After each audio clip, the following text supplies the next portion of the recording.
தமிழ்நாட்டில் சாதிவாரி கணக்கெடுப்பு, குறிப்பாக சாதிவாரி சர்வே உடனடியாக எடுக்க வேண்டும் என சென்னையிலே அனைத்து கட்சிகள், அனைத்து சமூக இயக்கங்கள் ஒருங்கிணைப்பில் நடைபெறுகின்ற இந்த மாபெரும் ஆர்ப்பாட்டத்திற்கு வருகை தந்து கண்டன உரையை ஆற்றிய தலைவர்கள், குறிப்பாக பாரதிய ஜனதா கட்சியின் மாநில துணைத் தலைவர் மரியாதைக்குரிய திரு கரு நாகராஜன் அவர்கள், அம்மா மக்கள் முன்னேற்றக் கழகத்தின் துணை பொதுச் செயலாளர் முன்னாள் சட்டமன்ற உறுப்பினர் மரியாதைக்குரிய திரு செந்தமிழ் அவர்கள், நாம் தமிழர் கட்சியின் மாநில ஒருங்கிணைப்பாளர் மரியாதைக்குரிய இயக்குனர் களஞ்சியம் அவர்கள், புரட்சி பாரத கட்சியின் தலைவர் மரியாதைக்குரிய திரு பூவை ஜெகன்மூர்த்தி அவர்கள், தமிழ் மாநில காங்கிரஸ் கட்சியின் துணைத் தலைவர் மரியாதைக்குரிய திரு ESS ராமன் அவர்கள், கொங்கு இளைஞர் பேரவையின் தலைவர் மரியாதைக்குரிய திரு தனியரசு அவர்கள், பெருந்தலைவர் மக்கள் கட்சியின் தலைவர் மரியாதைக்குரிய திரு NR தனபாலன் அவர்கள், தமிழக பகுஜன் சமாஜ் கட்சியின் தலைவர் மரியாதைக்குரிய பொற்கொடி ஆம்ஸ்ட்ராங் அவர்கள், தென்னிந்திய ஃபார்வர்ட் பிளாக்கின் தலைவர் மரியாதைக்குரிய திரு KC திருமாறன்ஜி அவர்கள், கொங்கு மக்கள் முன்னணி கட்சியின் ஒருங்கிணைப்பாளர் மரியாதைக்குரிய திரு C ஆறுமுக கவுண்டர் அவர்கள், தமிழ்நாடு நாடார் சங்கத்தின் தலைவர் மரியாதைக்குரிய திரு முத்து ரமேஷ் அவர்கள், இந்திய தேசிய லீக் கட்சியின் மரியாதைக்குரிய திரு தடா ரஹீம் அவர்கள், தமிழக மக்கள் முன்னேற்றக் கழகத்தின் மாநில இணை பொதுச் செயலாளர் மரியாதைக்குரிய திரு V தமிழரசன் அவர்கள், வீரபத்திர ராஜகுல பேரவையின் தலைவர் மரியாதைக்குரிய திரு வசந்தன் அவர்கள், தமிழ்நாடு மீனவர் சங்கத்தின் தலைவர் மரியாதைக்குரிய திரு ME ராஜா அவர்கள், தமிழ்நாடு நாயுடு பேரவையின் தலைவர் மரியாதைக்குரிய திரு கிருஷ்ணமூர்த்தி நாயுடு அவர்கள், மதச்சார்பற்ற ஜனதாதளத்தின் துணைத் தலைவர் மரியாதைக்குரிய மருத்துவர் ராஜா அவர்கள், யாதவ மகாசபையின் மாநில செயலாளர் மரியாதைக்குரிய வழக்கறிஞர் சேது மாதவன் அவர்கள், இந்திய ஜனநாயக கட்சியின் பொதுச் செயலாளர் மரியாதைக்குரிய திரு சண்முகம் அவர்கள், அம்பேத்கர் தேசிய கட்சியின் தலைவர் மரியாதைக்குரிய திரு எல்லப்பன் அவர்கள், பகுஜன் சமாஜ் கட்சியின் தலைமை நிலை செயலாளர் மரியாதைக்குரிய திரு முத்து கிருஷ்ணன் அவர்கள், பாட்டாளி மக்கள் கட்சியின் பொதுச் செயலாளர் மரியாதைக்குரிய திரு வடிவேல் ராவணன் அவர்கள், பாட்டாளி மக்கள் கட்சியின் பொருளாளர் அருமை சகோதரி திலகபாமா அவர்கள், இந்த நிகழ்ச்சியை சிறப்பாக ஒருங்கிணைத்து நம்ம எல்லாம் வரவேற்ற வழக்கறிஞர் பாலு அவர்கள், ஜெயராமன் அவர்கள், தலைமை நிலை செயலாளர் செல்வகுமார் அவர்கள், சட்டமன்ற உறுப்பினர்கள் சதாசிவம் அவர்கள், வெங்கடேஸ்வரன் அவர்கள், சிவக்குமார் அவர்கள், முன்னாள் சட்டமன்ற உறுப்பினர் வேலுச்சாமி அவர்கள், முன்னாள் சட்டமன்ற உறுப்பினர் இளவழகன் அவர்கள், ஆலயமணி அவர்கள், சக்தி கமலாமாள் முன்னாள் சட்டமன்ற உறுப்பினர் அவர்கள், TK ராசா முன்னாள் சட்டமன்ற உறுப்பினர் அவர்கள், காசாம்பு பூமாலை முன்னாள் சட்டமன்ற உறுப்பினர் அவர்கள், நிர்மலா ராசா அவர்கள், மருத்துவர் RG அவர்கள், CR பாஸ்கரன் அவர்கள், முன்னாள் நாடாளுமன்ற உறுப்பினர் தனராஸ் அவர்கள், குமார் அவர்கள், சத்யா, சிவகுமார், வெங்கடேச பெருமாள், முத்துக்குமார், சுப்பிரமணி, முத்துராமன், முன்னாள் நாடாளுமன்ற உறுப்பினர் மருத்துவர் செந்தில் அவர்கள், நம்முடைய ராதா அவர்கள் உள்ளிட்ட முன்னாள் மத்திய இணையமைச்சர் NT சண்முகம் அவர்கள் மற்றும் மேடையில் இருக்கின்ற அனைத்து கட்சிகளின் பிரதிநிதிகள், அனைத்து இயக்கங்களின் சார்பில் வருகை தந்திருக்கின்ற தலைவர்களும், பாட்டாளி மக்கள் கட்சியின் அனைத்து நிலை நிர்வாகிகள், குறிப்பாக மாநில, மாவட்ட, ஒன்றிய கிளை நிர்வாகிகளுக்கும், மேடையில் இருக்கின்ற அத்துணை தலைவர்களுக்கும் இங்கே திரளாக வருகை தந்து நிச்சயமாக நாங்கள் எல்லோரும் ஒன்று சேர்ந்து போராடி இந்த சமூக அநீதி ஆட்சி திமுக ஆட்சியிடம் சமூக நீதியை நிச்சயமாக நாங்கள் பெறுவோம் என்ற நம்பிக்கையோடு வருகை தந்திருக்கின்ற பெரியோர்கள், தாய்மார்கள், என் உயிரினும் மேலான அன்பு பாட்டாளி சொந்தங்களே,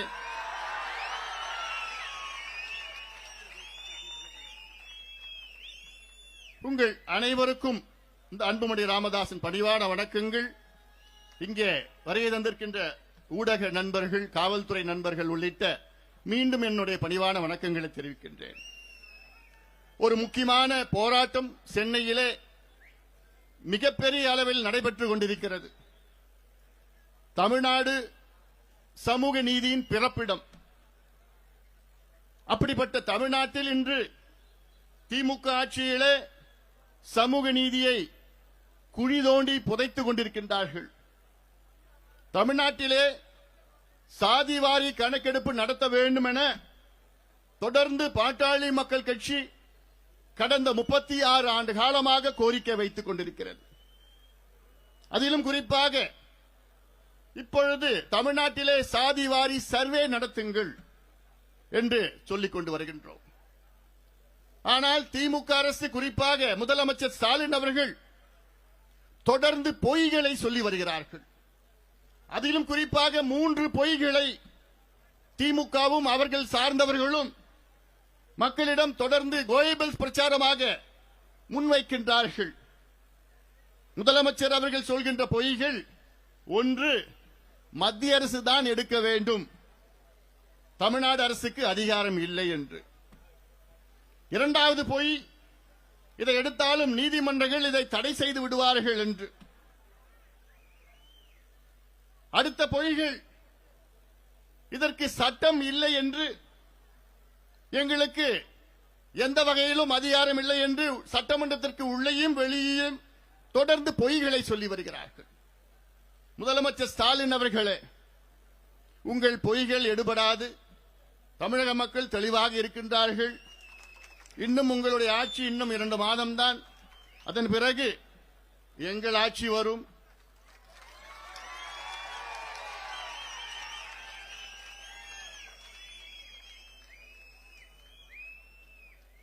எங்களுடைய கோரிக்கை சமூக நீதியை நிலைநாட்டுங்கள். சாதிவாரி கணக்கெடுப்பு என்பது இது ஒரு சாதி பிரச்சனை கிடையாது, இது ஒரு சமூக நீதி பிரச்சனை. சாதியை வைத்துத்தான் பல நூற்றாண்டுகளாக அடக்குமுறைகள் நடைபெற்றன. இதை சரி செய்ய வேண்டும். இந்த அடக்கப்பட்ட ஒடுக்கப்பட்ட சாதிகளுக்கு சமூக நீதி வழங்க வேண்டும் என்ற நோக்கில்தான் இன்று அப்படிப்பட்ட சாதிகள் எந்த நிலையில் இருக்கின்றார்கள் என்று தெரிந்து கொள்ளத்தான் சாதிவாரி சர்வே நடத்த வேண்டும். இது சமூக நீதி பிரச்சனை. இந்த சாதிவாரி சர்வேயால் இடஒதுக்கீட்டும் வரும். இடஒதுக்கீட்டுக்காக மட்டும் கிடையாது, இடஒதுக்கீடும் ஒரு அங்கம்தான். நம்முடைய இந்திய அரசியல் சாசனம், கான்ஸ்டிடியூஷன் ஆஃப் இந்தியா 15-16 சரத்திலே ஒரு அரசு சமூக கல்வியிலே பின்தங்கிய மக்களுக்கு நிகர்நோக்கு நடவடிக்கைகளில் ஈடுபட வேண்டும். நிகர்நோக்கு நடவடிக்கைகள் என்றால் அஃபர்மேட்டிவ் ஆக்ஷன் என்று சொல்வார்கள் ஆங்கிலத்தில். நம்முடைய கான்ஸ்டிடியூஷன்ல ஆர்டிகல் 15-16 தெளிவா சொல்லியிருக்கிறது. The states should ensure affirmative action for the socially and educationally backward classes of India. அதைத்தான் நாங்கள் கேட்கின்றோம். அந்த உரிமையைத்தான் நாங்கள் கேட்கின்றோம். இப்போ இருக்கின்ற கணக்கு வெள்ளையர்கள் 1931 எடுத்தார்கள். 95 ஆண்டுகளுக்கு முன்பு எடுத்தப்பட்ட கணக்கை வைத்துத்தான் இன்று இடஒதுக்கீடும் கொடுக்கின்றார்கள், சமூக நலத்திட்டங்களும் கொடுக்கின்றார்கள். இது பழைய கணக்கு. 1931 இந்தியாவுடைய மக்கள் தொகை கணக்கு அப்போ 28 கோடி, இன்னைக்கு 146 கோடி. 1931 அதில் முறையான கணக்கு எடுக்கல. அங்கே விஞ்ஞான ரீதியிலே தொழில்நுட்பங்கள்லாம் அப்போ கிடையாது. இன்னைக்கு எல்லாமே இருக்கு, பிங்கர் டிப்ல இருக்கு உங்களுக்கு. இன்னும் சொல்ல போனா ஒரு பழைய கணக்கு வச்சுட்டு நம்ம ஓட்டிட்டு இருக்கிறோம். அந்த காலத்துல கணக்கு எடுக்கிற நேரத்துல டிவி கூட கிடையாது, பிளாக் அண்ட் ஒயிட் டிவி கூட இந்தியாவில் கிடையாது. அம்பாசிடர் கார்டு கூட அப்ப கணக்கெடுப்பு நடத்தல, அம்பாசிடர் கார்டு கூட அப்ப வரல. அப்ப எடுத்த கணக்கு வச்சுக்கிட்டு இன்னைக்கு ஓட்டிட்டு இருக்கிறோம். எதுக்கு ஓட்டுறோம்? இந்த பிள்ளைங்களுக்கு படிப்பு கொடுக்கறதுக்கு, இந்த பிள்ளைங்களுக்கு வேலை கொடுக்கறதுக்கு, இந்த பிள்ளைங்களுக்கு கணக்கு கடனை கொடுத்து அவளுக்கு சுய தொழில் கொடுப்பதற்காக பழைய கணக்கு வச்சுக்கிட்டு ஓட்டிட்டு இருக்கிறோம். அதனால நாங்க கேட்கிறோம், புது கணக்கு எடுக்கயா. இந்த சமூகங்கள் எந்த நிலையில் இருக்கின்றார்கள் என்று தெரிந்து கொள்ள வேண்டும். தமிழ்நாட்டில் உள்ள ஒட்டுமொத்த சமூகங்களும் எந்த நிலையில் இருக்கின்றார்கள் என்று தெரிந்தால்தான் நீங்கள் சமூக நீதியை நிலைநாட்ட முடியும். இல்லையே எதை வைத்து நீங்கள் சமூக நீதியை நிலைநாட்டுவீர்கள்? இதுல பல காரணங்கள் இருக்கிறது. நான் இப்ப பொய் சொன்னார்ல ஸ்டாலின் அவர்கள், ஒன்னு மத்திய அரசு தான் எடுக்கணும். மத்திய அரசு 1948 சென்சஸ் ஆக்ட் படி சென்சஸ் தான் எடுப்பார்கள், மக்கள் தொகை கணக்கெடுப்பு மத்திய அரசு எடுப்பார்கள். ஆனால் எங்களுடைய அழுத்தம் காரணமாக பிரதமர் மோடியிடம் பலமுறை அழுத்தம் கொடுத்து இப்பொழுது மத்திய அரசும் நாங்கள் 2027 மக்கள் தொகை கணக்கெடுப்பிலே கூடுதலாக சாதிவாரி கணக்கெடுப்பும் நடத்துவோம் என்று அறிவித்திருக்கின்றார்கள். அது நடைபெறும். 1931க்கு பிறகு முதல் முறையாக இந்திய அளவிலே சாதிவாரி கணக்கெடுப்பு நடத்துகின்ற அரசு இப்பொழுது இருக்கின்ற அரசு இதை அறிவித்திருக்கிறது. 2026 வீடுகளை கணக்கெடுப்பு நடத்தி 2027 அங்கே சாதி வாரியாக மக்கள் தொகை கணக்கெடுப்பை நடத்துகின்ற திட்டம் இருக்கிறது. அதற்கு 14,000 கோடி நிதியும் ஒதுக்கியிருக்கின்றார்கள். அது மாற்று கருத்து கிடையாது. நாங்கள் கேட்பது சாதிவாரி சர்வே. இந்திய புள்ளியியல் சேகரிப்பு சட்டம் 2008 அதன்படி சர்வே நடத்துங்கள். ஸ்டாலின் அவர்களே, நாங்க கேட்கிறது சென்சஸ் கிடையாது, காஸ்ட் சென்சஸ் கிடையாது. காஸ்ட் சென்சஸ் என்பது மத்திய அரசு தான் எடுக்க வேண்டும். நாங்கள் கேட்கிறது காஸ்ட் சர்வே. இது மாநில அரசு எடுக்கலாம். இதை நீதிமன்றங்கள் உறுதி செய்திருக்கின்றன. உயர்நீதிமன்றமும் உச்ச நீதிமன்றமும் உறுதி செய்திருக்கின்றன. இன்னும் சொல்ல போனால் 2 மாதத்திற்கு முன்பு கர்நாடகா உயர்நீதிமன்றம் தெளிவான தீர்ப்பை வழங்கியிருக்கின்றார்கள். என்ன? மத்திய அரசு மட்டுமல்ல, மாநில அரசுகளும் சாதிவாரி சர்வே எடுக்கலாம் என்று கர்நாடகா உயர்நீதிமன்றம் தீர்ப்பை வழங்கியிருக்கிறது. அதன் பிறகும் இந்த ஸ்டாலின் அவர்கள், முதலமைச்சர் ஸ்டாலின் அவர்கள் இன்னும் பொய்யை சொல்லிக் கொண்டிருக்கின்றார். தூங்குறவரை எழுப்பலாம், ஆனா தூங்குவது போல் நடிப்பவரை எழுப்ப முடியாது. ஸ்டாலின் அவர்கள் தூங்குவது போல் நடித்துக் கொண்டிருக்கின்றார். நம்முடைய செந்தமிழ் அவர்கள் சொன்னது போன்று அவருக்கு எல்லாம் தெரியுது. அதிகாரிகளுக்கு தெரியும், இவருக்கும் தெரியும், எல்லாத்துக்கும் தெரியும். சட்டம் இருக்கு. இந்தியன் ஸ்டாட்டிஸ்டிக்கல் ஆக்ட் 2008 படி மத்திய அரசு கணக்கெடுக்கலாம், மாநில அரசு கணக்கெடுக்கலாம், உள்ளாட்சிகள் கணக்கெடுக்கலாம், பஞ்சாயத்து தலைவர் கணக்கெடுக்கலாம், கலெக்டர் கணக்கெடுக்கலாம், யார் வேணா கணக்கெடுக்கலாம். அந்த கணக்கு செல்லும் என்று உயர்நீதிமன்றங்களும் தீர்ப்புகள் வழங்கியிருக்கின்றார்கள். இப்ப நான் சொல்றது, இது வெறும் இடஒதுக்கீடுக்காக மட்டும் கணக்கு கிடையாது. பீகாரிலே என்னுடைய நண்பர் நிதிஷ்குமார் அவர்கள் 10வது முறையாக முதலமைச்சர். சமீப தேர்தலிலே மீண்டும் முதலமைச்சராக தேர்வு செய்யப்பட்டார். அதற்கு முக்கிய காரணம் பீகாரிலே சாதிவாரி கணக்கெடுப்பு நடத்தி அதற்கேற்ப சமூக நலத்திட்டங்களையும் வழங்கியிருக்கின்றார்கள். Social welfare scheme, affirmative action என்ன? இடஒதுக்கீடு மட்டும் கிடையாது. இடஒதுக்கீடு ஒரு அங்கம் தான். இடஒதுக்கீடுக்கு பிறகு இன்னும் எவ்வளவோ இருக்குது சமூக திட்டங்கள். பீகாரிலே நடத்தப்பட்ட இந்த சாதிவாரி கணக்கெடுப்பின் பிறகு அங்கே பீகாரிலே 94 லட்சம் குடும்பங்கள் மாத வருமானம் 6,000 ரூபாய்க்கு குறைவாக இருக்கிறது என்று கண்டுபிடிப்பு. அந்த 94 லட்சம் குடும்பங்களுக்கும் மாதம் இல்ல, ஒரு தவணையாக 2 லட்சம் ரூபாய் உதவி செய்து சுய தொழிலுக்காக உதவி செய்கின்ற ஒரு திட்டத்தை பீகாரிலே கொண்டு வந்தார்கள். இது எப்படி நீ தமிழ்நாட்டில் கண்டுபிடிப்ப? எவ்வளவு பேர் வறுமை கோட்டுக்கு கீழ் இருக்கின்றார்கள், எவ்வளவு பேர் வேலை இல்லாம இருக்கிறாங்க, எப்படி கண்டுபிடிப்ப? சர்வே எடுக்கணும். அதே பீகாரிலே 67 லட்சம் குடும்பங்களுக்கு சொந்த வீடு கிடையாது, குடிசை வீட்டில் இருக்கிறாங்கன்னு அந்த சர்வேல தெரிய வந்தது. பீகார் அரசு, நிதிஷ்குமார் அரசு என்ன பண்ணாங்க? வீடு இல்லாதவங்களுக்கு வீடு கட்டி கொடுத்துட்டு இருக்கிறாங்க. இதுதான் வேணும், இது இந்த திட்டம் தான் வேணும், இதுதான் உண்மையான வளர்ச்சி. இல்ல நான் செய்ய மாட்டேன், எனக்கு அதிகாரம் இல்லை என்று சொல்வதெல்லாம் இது ஏமாற்று வேலை, இது ஏமாற்று வேலை. அதே போன்று இப்ப நாங்க கேட்கிறோம், இப்ப தமிழ்நாடு மற்ற மாநிலங்களுக்கு ஒப்பிட்டு இப்ப செய்ய முடியாது. அவங்க சொல்றாங்கல்ல, இது நீதிமன்றத்தில் தடை செய்வாங்க. பீகாருடைய அங்கே இடஒதுக்கீட்டை அதிகப்படுத்தினார்கள், அதே நீதிமன்றத்திலே இப்போ ஒரு சின்ன தடை. அதற்கு காரணம் வேறு. நீதிமன்றங்கள் இப்போ என்ன பண்றாங்கன்னா, நீதிமன்றங்களுக்கு அவங்க என்ன கேட்கிறாங்கன்னா, கணக்கெடுப்பு நடத்துங்க. அவங்க கேட்கறது மாடர்ன் கான்டெம்பரரியஸ் பெர்டினன்ட் டேட்டான்னு கேட்கிறான். அவங்க கேட்கிற டேட்டா என்னன்னா, ஒரு பக்கம் எந்தெந்த சாதிகள் என்ன கணக்கில் இருக்கிறாங்க, தலை கணக்கெடு. அந்த சாதிகள் என்ன சமூக பின்தங்கிய நிலையில் இருக்கின்றார்கள், சோசியல் பேக்வர்ட்னஸ். ஒன்னு ஒவ்வொரு சாதிக்கும் பாப்புலேஷன், சோசியல் பேக்வர்ட்னஸ், இரண்டுத்தையும் ஒப்பீடு செய்து நியாயப்படுத்தி ஜஸ்டிஃபை பண்ணி எக்ஸ்ட்ராபோலேட் பண்ண, அதை நியாயப்படுத்தினா நாங்க நீதிமன்றத்தில் தடை பண்ண மாட்டோம்னு தீர்ப்புகள் சொல்லியிருக்கின்றார்கள். இதை அவசியம் செய்யணும், இதைத்தான் செய்யணும். பீகாரில் என்ன பண்ணிருக்காங்கன்னா, கணக்கெடுப்பு மட்டும் தலைய கணக்கெடுப்பு வச்சு அவங்களுக்கு இடஒதுக்கீடு அதிகப்படுத்திருக்கிறாங்க. அது சரி செஞ்சிடுவாங்க கொஞ்ச நாள்ல. அது மட்டும் இல்ல, மற்ற மாநிலங்கள்ல இப்போ ஒரு உச்சநீதிமன்றம் ஒரு தீர்ப்பு 1962 வழங்கினார்கள். என்ன தீர்ப்புனா, Balaji versus state of Karnataka ஒரு தீர்ப்பு.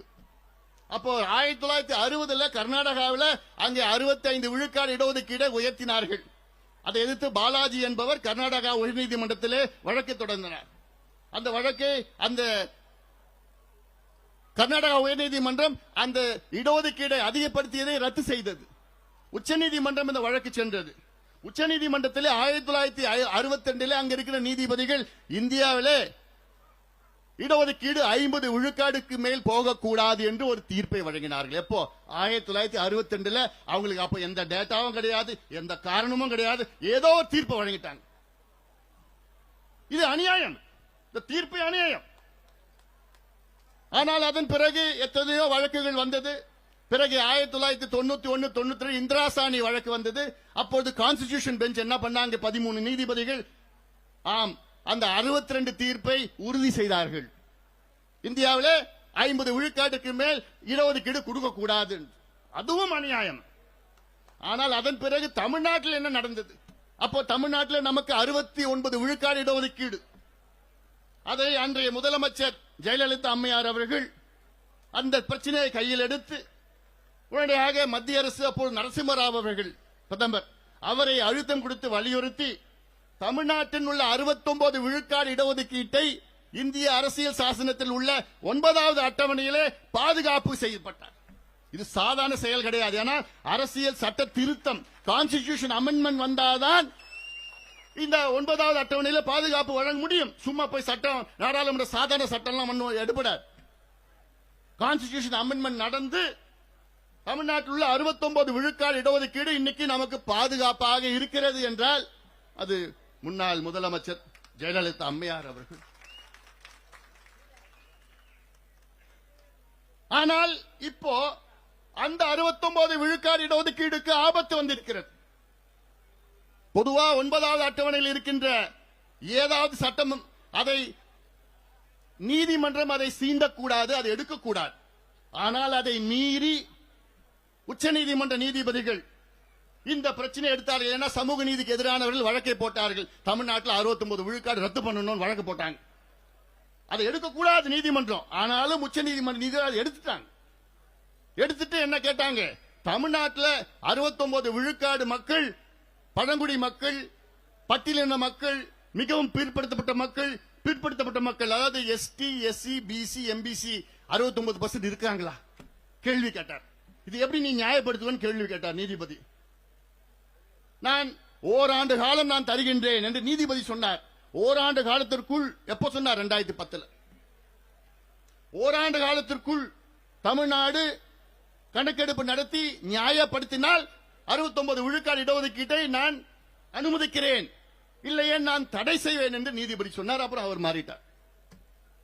அப்போ ஏதாவது ஒண்ணு பண்ணிக்கிட்டு காமிச்சு கிமிச்சு பழைய அந்த அம்பாசங்கர் வச்சுக்கிட்டு அதெல்லாம் அந்த கணக்கெல்லாம் வச்சுக்கிட்டு ஏதோ ஒப்புத்து பண்ணிட்டாங்க. அப்ப ஜனார்தனம் இருந்தார், அப்போ பேக்வர்ட் கிளாஸ் கமிஷன் சேர்மனா இருந்தார். அவர் ஏதோ கணக்கெல்லாம் வச்சுக்கிச்சு பண்ணிட்டாங்க. அதன் பிறகு 2017 மீண்டும் ஒரு வழக்கு உச்சநீதிமன்றத்தில், என்ன 69 விழுக்காடு இடஒதுக்கீடு ரத்து பண்ணணும். இந்த வழக்கு இப்போ நிலுவையில் இருக்கு. நீதிபதிகள் என்ன சொன்னாங்க, அப்ப அந்த மராத்தா ரிசர்வேஷன் பிரச்சனை அது முடிஞ்ச உடனே தமிழ்நாட்டு பிரச்சனை நம்ம எடுப்போம்னு சொல்லிட்டு இருந்தாங்க. மராத்தா பிரச்சனை முடிஞ்சு போச்சு. இப்ப என்ன பண்ணுவாங்க அடுத்தது, தமிழ்நாட்டினுடைய இடஒதுக்கீடு 69 இடஒதுக்கீடு. ஏன்னா இந்தியாவில் வேற எந்த மாநிலத்திலும் கிடையாது. மற்ற மாநிலங்கள் நம்ம கிட்ட ஒப்பீடு செய்ய முடியாது. நமக்கு ஏற்கனவே 69 இருக்கு. அந்த 69 பாதுகாப்பு இல்ல, பிரச்சனை வருது. அதுக்காகவாவது எடுங்கன்னு முதலமைச்சர் ஸ்டாலின் கிட்ட பலமுறை நாங்க சொன்னோம். இப்போ இதுல கடந்த 5 ஆண்டு காலத்தில் 35 முறை பாட்டாளி மக்கள் கட்சி சாதிவாரி கணக்கெடுப்பு நடத்த வேண்டும் என்று அழுத்தங்கள், தீர்மானங்கள், நேரடியாக முதலமைச்சரை சென்று சந்தித்தது, பிரதமர் அவர்களை சந்தித்து வலியுறுத்தியது, கருத்தரங்குகள், பல கருத்தரங்குகள் நடத்தினோம், பல போராட்டங்கள் நடத்தினோம், நாடாளுமன்றத்திலையும் சட்டமன்றத்திலையும் பல முறை பேசணும். இதெல்லாம் இதை படிக்கணும்னா அரை மணி நேரம் ஆகும் எனக்கு. 35 முறை இந்த 5 ஆண்டு காலத்தில் அவ்வளோ போராட்டம், கருத்தரங்கம், அழுத்தம், ஆர்ப்பாட்டம், பேசுறது உள்ள வெளியில, மீடியா, தீர்மானம் எத்தனையோ செஞ்சிருக்கிறோம் நாங்க.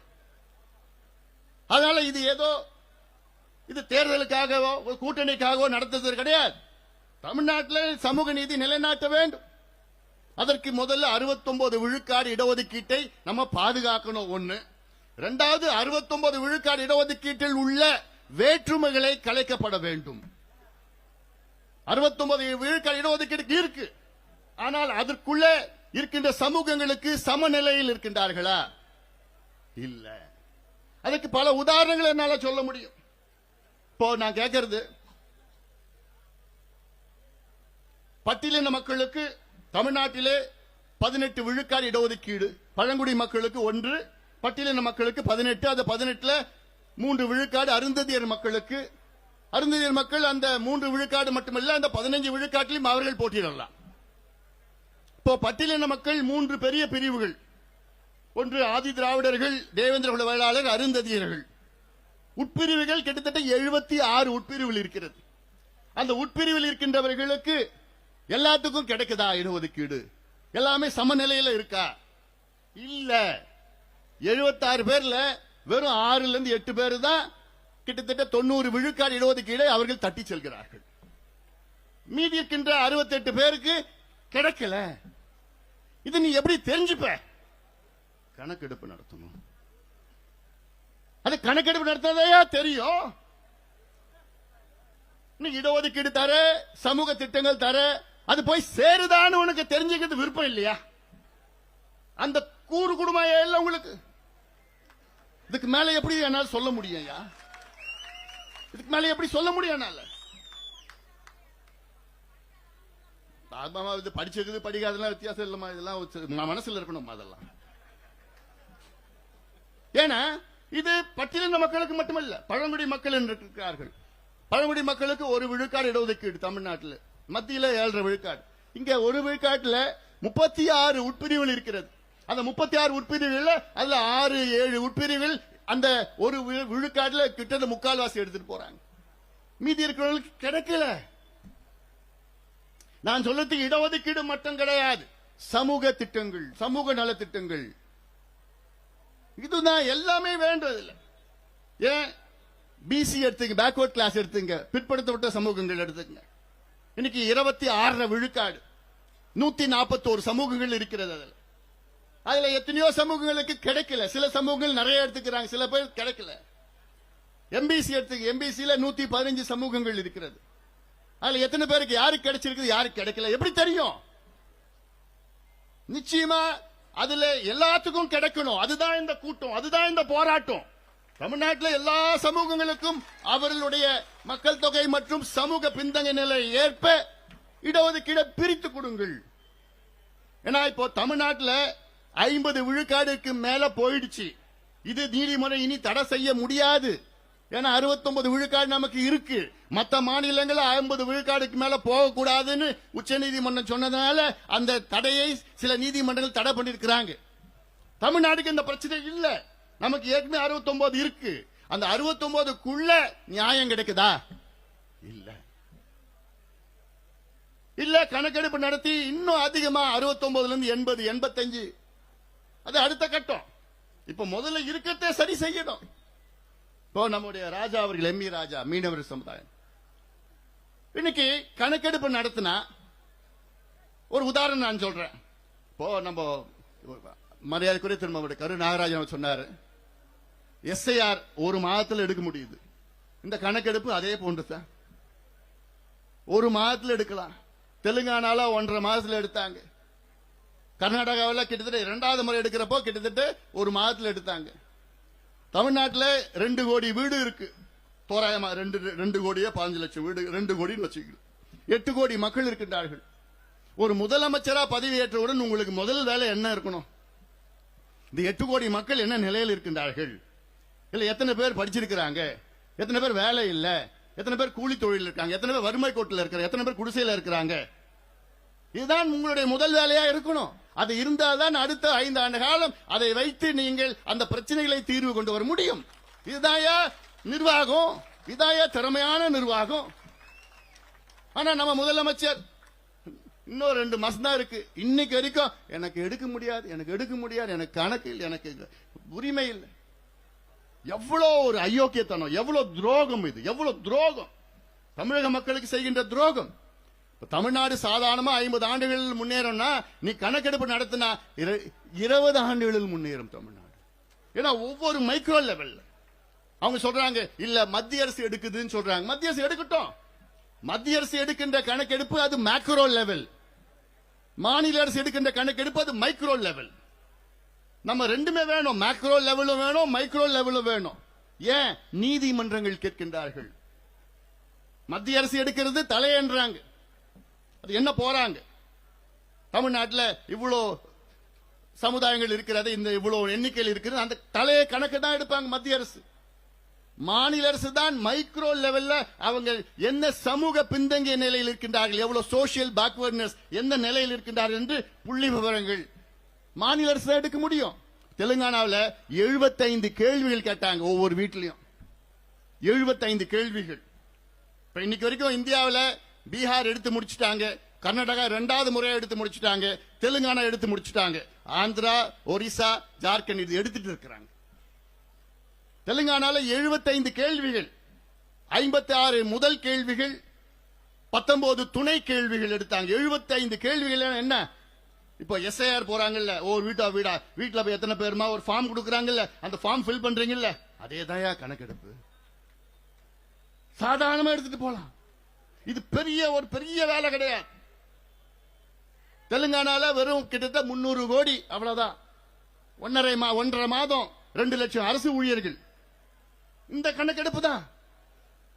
இதுல போய் ஒவ்வொரு வீட்லயும் போய், தமிழ்நாட்டில் 2 கோடி வீட்லயும் போயிட்டு ஒவ்வொரு வீட்லயும் எத்தனை பேர் இருக்கீங்க, எந்த மதத்தை சார்ந்தவர்கள், அதில் எந்த ஜாதியை சார்ந்தவர்கள், எந்த உட்பிரிவை சார்ந்தவர்கள், இது சொந்த வீடா, வாடகை வீடா, குடிசை வீடா, ஓட்டு வீடா, கல்லு வீடா, எவ்வளவு பெரிய வீடு, எத்தனை பாத்ரூம் இருக்கு, குடிநீர் வருதா, கரண்ட் இருக்குதா, சோலார் வச்சிருக்கீங்களா, இந்த வீட்டுல எத்தனை பேர் படிச்சிருக்கிறாங்க, எத்தனை பேர் பட்டதாரிகள், எத்தனை மருத்துவர்கள், எத்தனை என்ஜினியர்கள், எத்தனை பேர் முதல் பட்டதாரிகள், எத்தனை பெண்கள் படிச்சிருக்கிறாங்க, அரசு வேலைக்கு போறாங்களா, தனியார் வேலைக்கு போறாங்களா, என்ன வருமானம், அந்த வீட்டுல கிணறு இருக்குதா, போர் இருக்குதா, அந்த வீட்டுல சைக்கிள் இருக்குதா, பைக் வச்சிருக்கீங்களா, கார் வச்சிருக்கீங்களா, டிராக்டர் இருக்குதா, அந்த வீட்டுல கிட்டத்தட்ட அவங்க தொழிலாளர்களா, நிலம் வச்சிருக்கிறாங்களா, எவ்வளவு நிலம், எத்தனை சென்ட், இல்ல கூலி தொழிலாளர்களா, இல்ல விவசாய தொழிலாளர்களா, விவசாய முதலாளிகளா, இந்த எல்லாமே ஒரு 75 கேள்விகள் கேட்டா தமிழ்நாட்டில் அடுத்த 50 ஆண்டு காலம் இந்த கேள்விகள் வைத்து தமிழ்நாட்டை வேகமாக அனைத்து சமூகங்களும் முன்னேற வைக்கலாம். இதுதான் கணக்கெடுப்பு. இதுக்குதான் கணக்கு வேணும். ஜப்பான்ல இருந்து எவ்வளவு பறவைகள் இந்தியாவுக்கு வருது, தமிழ்நாட்டுக்கு வருது. சைனாவில இருந்து வலசை பறவைகள் எப்போ வருது, எந்த மாசம் வருது, எங்க தங்குது? ரஷ்யாவில இருந்து எவ்வளவு பறவைகள் வருது? ஆஸ்திரேலியா இருந்து பெலிக்கன் வருதா, பிளமிங்கோ வருதா? இதெல்லாம் கணக்கு வச்சிருக்கிறல்ல. இல்ல தமிழ்நாட்டில் கால்நடைகள் எவ்வளவு இருக்கு, அதுல எத்தனை மாடுகள் தெருவில் மேய்ஞ்சிட்டு இருக்குன்னு கணக்கு வச்சிருக்கிறல்ல. தமிழ்நாட்டில் எத்தனை தெருநாய்கள் தெருவில் சுத்திட்டு இருக்குன்னு கணக்கு வச்சிருக்கல. எத்தனை ஆமைகள் எங்கிருந்து வருது, எவ்வளவு முட்டை போடுது, இதெல்லாம் கணக்கு வச்சிருக்கல. ஏன் தேர்தல் நேரத்தில் எல்லார் வீட்லயும் இந்த வீட்டில் இந்த ஜாதி, இந்த தேர்தல், இந்த கட்சி, இந்த ஓட்டு, இவ்வளவு ஓட்டு, இந்த அந்த கணக்கெல்லாம் நீ வச்சிருக்கல தனிப்பட்ட முறையில். இந்த பிள்ளைங்களுக்கு படிப்புக்கு, இந்த பிள்ளைங்களுக்கு வேலைக்கு, இந்த பிள்ளைங்க சுயமரியாதையோடு வாழ வேண்டும் என்ற நோக்கத்திலே ஒரு கணக்கெடுப்பு ஏன் நடத்தக்கூடாது, ஏன் நடத்த நீங்க மறுக்கிறீர்கள், ஏன் தடுக்கிறீங்க? ஏன்னா திமுக அப்படித்தான், திமுக அப்படித்தான். அடக்கப்பட்ட ஒடுக்கப்பட்ட சமூகங்கள் முன்னேறக்கூடாதுன்னு தெளிவா இருக்கிறாங்க. அப்படி ஏதாவது கொஞ்சம் முன்னேற்றம் 2 பேரோட சண்டையை மூட்டு விடுவோம். அதுல PhD படிச்சு வச்சிருக்கான், சண்டையை மூட்டி விட்டு முடிஞ்சு போச்சு. அப்புறம் அடிச்சு இவங்க அடிச்சுக்கிட்டு இவங்க அடிச்சுக்கிட்டு இவங்க அடிச்சு. ஐயோ, அதனால நம்ம நோக்கம் அனைத்து சமூகங்களும் முன்னேறணும். அப்பதான் நீடித்த முன்னேற்றம், சஸ்டைனபிள் டெவலப்மெண்ட் சொல்றது, அதான் வேண்டும். எனக்கு முன்பு நம்முடைய தடா ரஹீம் அவர்கள் பேசினார்கள். அவர் சொன்னார், இஸ்லாமியர்கள் ஏன் இந்த மேடையில் நாங்கள் வந்தோம், இங்கே எவ்வளவு இஸ்லாமியர்கள் இருக்கின்றார்கள் என்று தெரிந்து கொள்ள வேண்டும். திமுக இஸ்லாமியர்களை வாக்கு வங்கியாக மட்டும்தான் பயன்படுத்திக் கொண்டிருக்கிறது, வேற எதுக்கும் கிடையாது, வேற எதுக்கும் கிடையாது. Muslims are vote bank for DMK, அவ்வளவுதான். தேர்தல் வந்ததுன்னா அப்புறம் தான் அங்க போய் போட்டுக்கிட்டு போய் சாப்பிடுவாங்க, இதெல்லாம் பண்ணிக்கிட்டு. இப்ப சொன்னாங்கல்ல ஹஜ்ஜுக்கு ஒரு இல்லம், ஒரு என்ன வச்சு பண்ண போறீங்க. இந்த கணக்கெடுப்பின்படி இஸ்லாமியர்களுக்கு 3.5 விழுக்காடு இடஒதுக்கீடு கொடுத்திருக்கிறார்கள். ஆனால் அதற்கு காரணம் எங்களுடைய சமூக நீதி போராளி மருத்துவர் ஐயா. அதற்கு காரணம் போராட்டம் செய்ததனால்தான் கலைஞர் அவர்களை அன்று கலைஞர் ஆட்சியிலே வற்புறுத்தி செஞ்சதால்தான் அன்னைக்கு கொடுத்தார் கணக்கெடுப்பு. அந்த இஸ்லாமியர்களுக்கு 3.5 விழுக்காடு. இப்போ இஸ்லாமியர்கள் இன்னைக்கு கரெக்டா 7 பிரிவில் இருக்கிறார்கள். இஸ்லாமியர்கள் ஷியா, சுன்னி, லப்பை, போரா அப்படிலாம் இருக்காங்க. 7 பிரிவுகள் இருக்காங்க. அந்த 7 பிரிவுகளில் 3.5% யாருக்கு கிடைக்குது, யாருக்கு கிடைக்கலன்னு எப்படி தெரியும்? அதனால்தான் கணக்கெடுப்பு வேண்டும். அதனால இஸ்லாமியர்களுக்கோ சரி மற்ற எல்லா சமூகங்களுக்கும் இன்னைக்கு கணக்கெடுப்பு நடத்தப்பட வேண்டும். அப்படி நடத்தி, இப்போ நான் இன்னொன்னு சொல்றேன், இன்னொரு உதாரணம் நான் சொல்றேன். இப்ப இடஒதுக்கீடு 69 விழுக்காடு இருக்கு. அதுல பிற்படுத்தப்பட்ட சமூகங்களுக்கு 26, இஸ்லாமியர்களுக்கு 3, பட்டியலின மக்களுக்கு 15 பிளஸ் 3 18, பழங்குடி மக்களுக்கு 3, மிகவும் பிற்படுத்த மக்களுக்கு MBC 20, 69 இருக்கு. இப்ப எப்படின்னா ஒரு அறையில ஒரு 100 மாம்பழத்தை வச்சுக்கிட்டு ஒரு 100 பேர் உள்ள போயிட்டு, ஏப்பா நீங்க மாம்பழத்தை பிரிச்சு எடுத்துங்கன்னு சொன்னா எல்லாமே ஒண்ணு எடுத்துப்பாங்களா? நிச்சயமா இல்ல. பலமா இருக்கிறவங்க, பலசாலிகள், வலிமையா இருக்கிறவங்க 5 மாம்பழம் 10 மாம்பழம் 15 மாம்பழம் எடுத்து அடிட்டு போடும். பலவீனமான இருக்கிறவங்க அப்படியே ஓரமா நின்றுட்டு இருப்பான், அவனுக்கு கிடைக்காது. நம்ம இந்த கணக்கெடுப்பு நடத்தினா அதுல யாரு மாம்பழம் அதிகமா எடுத்துட்டாங்க, யாருக்கு கிடைக்கல அது தெரிஞ்சிடும். தெரிஞ்சு கிடைக்காதவங்களுக்கு கூடுதலாக மாம்பழம் கொடுக்கிறது. இதுதான் சமூக நீதி, இதுதான் நீதி, இயற்கை நீதி, சமூக நீதி. இதுதான். இது நான் பண்ண மாட்டேன், இத பண்ணவே மாட்டேன். எதுக்கியா பயப்படுறீங்க? ஸ்டாலின் அவர்களுக்கு என்ன பயம்? ஏன் பயப்படுறீங்க? என்ன பயம் உங்களுக்கு? MLA சீட் எல்லாம் ஜாதி வச்சுதான் கொடுக்குறீங்க, MP சீட்டு ஜாதி வச்சுதான் கொடுக்குறீங்க, பஞ்சாயத்து தலைவர் ஜாதி வச்சுதான் கொடுக்குறீங்க. ஏன் உங்க கட்சி மாவட்ட செயலாளர் ஜாதி வச்சுதான் கொடுக்குறீங்க, ஜாதி வச்சுதான் கலவரமே பண்றீங்க நீங்க ஆட்சிக்கு வரணும்னு. அப்புறம் எதுக்கியா ஏன் இந்த ஜாதி கணக்கெடுப்பு ஏன் நடத்த? இது ஜாதி கணக்கெடுப்பு மட்டும் கிடையாது, நான் மீண்டும் மீண்டும் சொல்றேன், இது ஜாதி பிரச்சனையே கிடையாது. தமிழ்நாட்டினுடைய முன்னேற்ற பிரச்சனை, தமிழ்நாட்டினுடைய சமூக நீதி பிரச்சனை, social justice problem of Tamil Nadu. எல்லாமே நம்ம பக்கம் சட்டம் இருக்கு, 69 விழுக்காடு இருக்கு, எல்லாமே அதிகாரம், அவர்கிட்ட அதிகாரம் இருக்கு, ஆட்சி இருக்குது, அதிகாரிகள் இருக்கிறாங்க, நிதி இருக்கு. 4.5 கோடி பட்ஜெட் போடுற திமுக 500 கோடி இதுக்காக செலவு பண்ண முடியாதா? எல்லாம் வச்சிருக்கிறாரு. ஆனால் அந்த சமூக நீதி நிலைநாட்டுகின்ற அந்த மனசு மட்டும்தான் கிடையாது. இல்லவே இல்லை. ஆனா நிச்சயமா வரலாறு முதலமைச்சர் ஸ்டாலின் அவர்களை மன்னிக்காது. நிச்சயமா வரலாறு உங்களை மன்னிக்காது. உங்களிடம் அதிகாரம் இருந்தும், எல்லாம் சட்டம் எல்லாம் இருந்தும் என்கிட்ட இல்லன்னு ஒரு பொய் சொல்ற முதலமைச்சர் நான் இது வரைக்கும் நான் பார்த்ததே கிடையாது.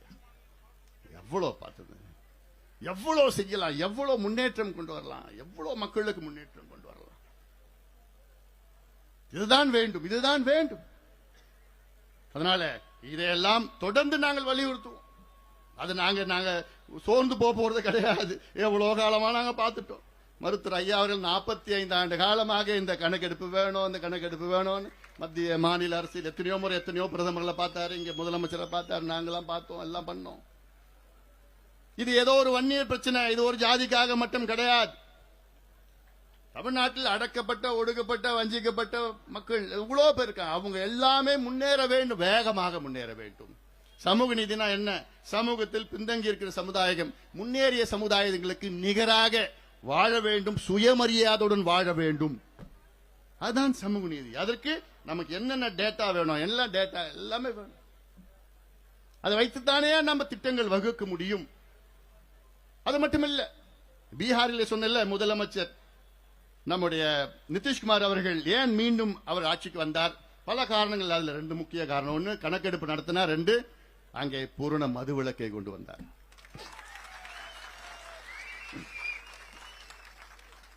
அதனால மன்றி அங்க இருக்கிற பெண்கள் அதிகமாக அவர்களை வாக்குகள் போட்டாங்க. ஆண்கள் 61%, பெண்கள் 71%, 10% அதிகமாக ஓட்டு போட்டாங்க. அதுக்காக தான். ஆனா இங்க இந்த எலைட் பார் திறக்கலாமா? எங்க திறக்கலாம்? அது காலேஜ் பக்கத்துல தந்தாதான் நிறைய குடிப்பாங்க. இல்ல அந்த டெட்ரா பேக்ல ஊத்தலாமா? பாட்டில் வேணா, டெட்ரா பேக்ல பசங்க உள்ள சொறி வச்சுப்பாங்க. இப்ப பாட்டில் சொருனா உடையுது பாட்டில். இதெல்லாம் சிந்திக்கிறீங்களே ஸ்டாலின் அவர்களே. இந்த பிள்ளைங்க படிக்கிறதுக்கு, வேலைக்கு போறதுக்கு, பெண்கள் பாதுகாப்பா இருக்கிறதுக்கு உங்களுக்கு எதுவும் இல்லையா? தமிழ்நாட்டில் சட்டமும் இல்ல, ஒழுங்கும் இல்ல, பெண்கள் பாதுகாப்பு இல்ல. 4 வயசு குழந்தை, 80 வயசு பாட்டி, யாருக்குமே பாதுகாப்பு இல்லை. என்ன காரணம்? ஒரு பக்கம் மது உங்க அப்பா திறந்து விட்டுட்டாரு, இன்னொரு பக்கம் கஞ்சா, காக்கேன், ஹெரோயின், அபின், என்னென்ன போதை அமெரிக்காவில் இருக்கிறதோ அத்தனையும் தமிழ்நாட்டில் மூல முடுக்குல கிடைக்குது, கிராமத்தில் கிடைக்குது, பள்ளிக்கூடம் வாசல்ல, கல்லூரி வாசல்ல கிடைக்குது. எனக்கு பயமா இருக்கு. இந்த அடுத்த தலைமுறைகளை நினைச்சாலே பயமா இருக்கு. ஏன்னா எங்க பார்த்தாலும் அவ்வளோ மோசமான கிடைக்கும். இப்ப பார்த்தா திருநெல்வேலியில 9வது படிக்கிற பிள்ளை, குழந்தைங்க 9வது படிக்கிறது தான் குழந்தைங்க.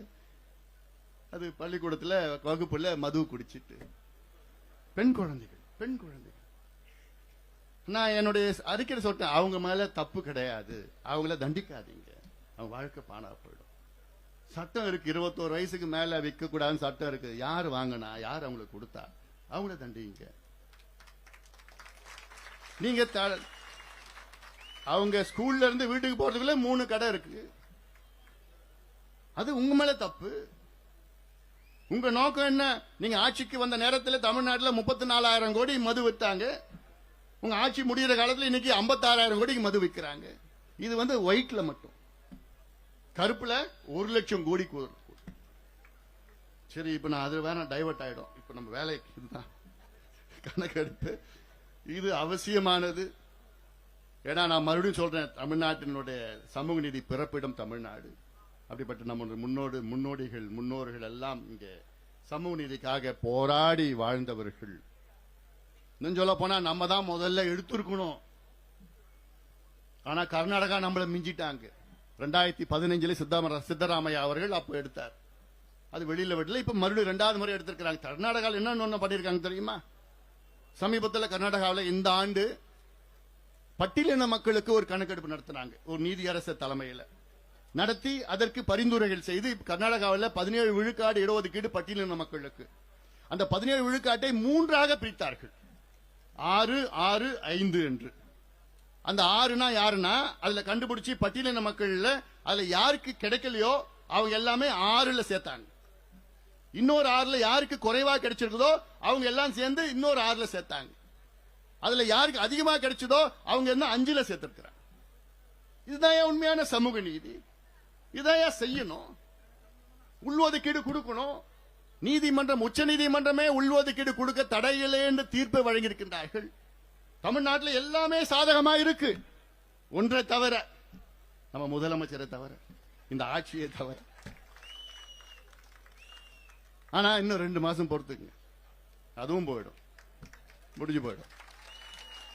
அதனால இது ஏதோ ஒரு தேர்தலுக்காக எல்லாம் மறுபடியும் சொல்றேன். இது தொடர்ந்து அடுத்த தேர்தலுக்கு முந்தின நாள் வரைக்கும் இது நாங்க போராடிட்டு தான் இருப்போம், கேட்டுட்டு தான் இருப்போம். தேர்தலுக்கு இதுக்கு சம்பந்தம் கிடையாது. ஏன்னா இப்ப இல்ல, இதுக்கு முந்தைய அரசியல் தான் பண்ணோம், அதுக்கு முந்தைய அரசியல் தான் பண்ணிட்டு இருக்கோம், காலங்காலமா கேட்டுட்டு இருக்கோம். எதுக்கு? இந்த எல்லா தமிழ்நாட்டில் உள்ள அடக்கப்பட்ட, ஒடுக்கப்பட்ட, வஞ்சிக்கப்பட்ட மக்கள் எல்லாம் படிக்கணும், வேலைக்கு போகணும், சுய தொழில் செய்யணும், இல்ல வேலையில சுயமரியாதையுடன் வாழணும். லிவிங் வித் செல்ஃப் ரெஸ்பெக்ட், சுயமரியாதையோட வாழ வேண்டும். சுயமரியாதை இயக்கத்தை தொடங்கினா போதாது, சுயமரியாதையோட வாழணும். நான் கேட்கிறேன், திமுக கூட்டணி கட்சியெல்லாம் இருக்கிறீங்களே, காங்கிரஸை கேட்கிறேன் நான், உங்க ஆட்சி தான் கர்நாடகாவில் இருக்கு, உங்க ஆட்சி தான் தெலுங்கானாவில் இருக்கு, ஆனா இங்க ஏன் வாயை திறக்க மாட்டீங்களா? என்ன பயம் உங்களுக்கு? அண்ணன் வைகோவை கேட்கிறேன் நான், நீங்கள் தந்தை பெரியார் வழியில் வந்தவர், ஏன் நீங்க வாயை திறக்க மாட்டீங்க? ஏன் திராவிட கழகம் கி வீரமணி அவர்கள், ஆசிரியர் அவர்களை கேட்கிறேன், ஏன் நீங்க வாயை திறக்கல? என்ன பிரச்சனை உங்களுக்கு? திருமாவளவன் அவர்களை நான் கேட்கிறேன், ஏன்? என்ன சாதிவாரி சர்வே எடுத்தால் அதிகமாக பயன் பெறுவது யாருனால் பட்டியலின மக்கள் தான். ஆனாலும் ஏன் நீங்க வாயை திறக்க மாட்டீங்க? ஏன் ஒரு போராட்டம்? என்ன பிரச்சனை? தேர்தல் தானா, தேர்தல் தானா, தேர்தல் தானா, அதான் எல்லாமே. அதனால இது ஒரு சமூக நீதி பிரச்சனை. இப்ப மேடையில் வந்திருக்கிறாங்க, இவ்வளவு தலைவர்கள் இருக்கிறாங்க. கொள்கை ரீதியிலே சில கட்சிகளுக்கும் மாற்று கட்சிகள் கொள்கை ரீதியிலே அவங்களுக்கு வேற்றுமையில் இருக்கலாம். ஆனால் இது ஒரு மைய பிரச்சனை, முக்கியமான பிரச்சனை, தமிழ்நாட்டு வளர்ச்சி பிரச்சனைக்காக அவங்களுடைய அந்த கொள்கை வேற்றுமைகள் எல்லாம் ஒதுக்கி வைத்து இங்கே இந்த மேடையிலே வந்திருக்கின்றார்கள் தலைவர்கள். அவர்களுக்கு உண்மையிலே எனக்கு நான் நன்றி சொல்ல வேண்டும், நான் நன்றி சொல்ல. இதுதான் தமிழக மக்கள் எதிர்பார்க்கிறார்கள், இதான் எதிர்பார்க்கிறார்கள். அந்த அடிப்படையில தான் இந்த நம்ம இங்க சென்னையில இங்கே நம்முடைய மிகப்பெரிய ஒரு ஆர்ப்பாட்டம் இங்கே நடைபெற்றுக் கொண்டிருக்கிறது. இந்த ஆர்ப்பாட்டத்தில் கலந்து கொண்ட அனைத்து கட்சி தலைவர்களுக்கும், அனைத்து இயக்கங்களை சார்ந்தவர்களுக்கும் என்னுடைய நெஞ்சார்ந்த நன்றியை நான் இந்த நேரத்தில் நான் தெரிவிக்கின்றேன். இங்கே வருகை தந்திருக்கின்ற என் உயிரினும் மேலான அன்பு பாட்டாளி சொந்தங்கள், இதே போன்ற அனைத்து கட்சியில் சார்ந்த தொண்டர்கள் இங்கே வருகை தந்திருக்கின்றார்கள். அதே போன்று இங்கே வருகை தந்திருக்கிற அத்துணை நம் கட்சி நிர்வாகிகள். யாரும் நம்ம கட்சி பேரை சொல்லலைன்னா தப்பா எடுத்துக்காதீங்க, எடுத்துக்க மாட்டீங்க, எனக்கு தெரியும்.